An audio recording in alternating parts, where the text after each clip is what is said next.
अर्जुन के हाथों कर्ण के मारे जाने पर कुंती ने ऐसा राज खोला जिसकी वजह से युधिष्ठिर ने क्रोधित होकर सभी स्त्रियों को श्राप दे डाला। आइए जानते हैं इस प्रसंग के बारे में। महाभारत के शांति पर्व में इस प्रसंग का उल्लेख मिलता है।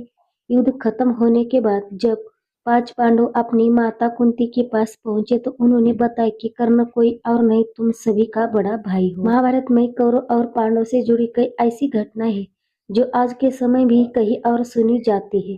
पांडव 5 भाई थे, लेकिन अंगराज कर्ण भी उनके बड़े भाई थे, जो उनकी माता कुंती की विवाह से पूर्व सूर्यदेव के मंत्र आन के कारण हुए थे।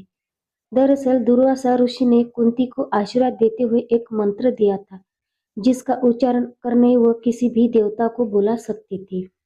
उस मंत्र की शक्ति को परखने के लिए कुंती ने सूर्यदेव का आह्वान किया तो वे प्रकट हो गए और उनको एक पुत्र भेंट किया, जो आगे चलकर दानवीर कर्ण के नाम से प्रसिद्ध हुआ। पांडवों के खिलाफ महाभारत का युद्ध लड़ा। अर्जुन के हाथों कर्ण के मारे जाने पर कुंती ने ऐसा राज खोला जिसकी वजह से युधिष्ठिर ने क्रोधित होकर सभी स्त्रियों को श्राप दे डाला।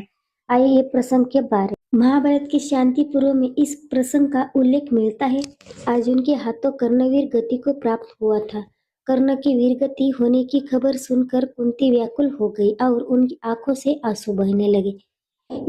युद्ध खत्म होने के बाद जब 5 पांडव अपनी माता कुंती के पास पहुंचे तो उन्होंने बताया कि कर्ण कोई और नहीं, तुम सभी का बड़ा भाई है। माता कुंती के मुख से ये बात सुनकर सभी भाई आश्चर्यचकित रह गए। उनको जब ये बात पता चली तो कर्ण की मृत्यु से काफी दुखी हो गए। उसी दौरान माता कुंती ने कर्ण और बाकी 5 पांडवों के जन्म की घटना बताई। पांडवों ने कर्ण का विधि पूर्वक अंतिम संस्कार किया। माता से कर्ण के भाई होने के रहस्य को जानने के बाद युधिष्ठिर अपनी माता कुंती पर काफी क्रोधित हो गए। तभी उन्होंने सभी स्त्रियों को श्राप दिया कि वे आज से कभी भी वो बात छिपाकर नहीं रख सकेगी। लोग मान्यता है कि इस श्राप के कारण ही महिलाएं कोई बात छिपा नहीं, यदि उनसे कोई बात कही जाए तो वे दूसरे से कहे बिना नहीं रह। इस कलयुग में भी लोग महिलाओं को लेकर कह देते कि इनके पेट में कोई बात पचती नहीं है।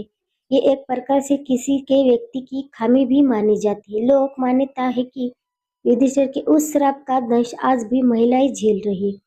हालांकि किसी बात को गुप्त न रख पाने में महिला ही नहीं पुरुष भी असफल हो। कुंती का विवाह राजा पांडु से हुआ था। उनकी दूसरी पत्नी का नाम माद्री था। विवाह के बाद कुंती ने दुर्वासा ऋषि के दिए मंत्र से अपने लिए 3 पुत्र युधिष्ठिर, भीम और अर्जुन, माद्री के लिए नकुल और सहदेव को प्राप्त किया था। कुंती ने बारी बारी से 5 देव धर्म के देवता पवन देवता, देवराज इंद्र, 2 अश्विनी कुमार नासत्य और दस्त्र का आह्वान किया था।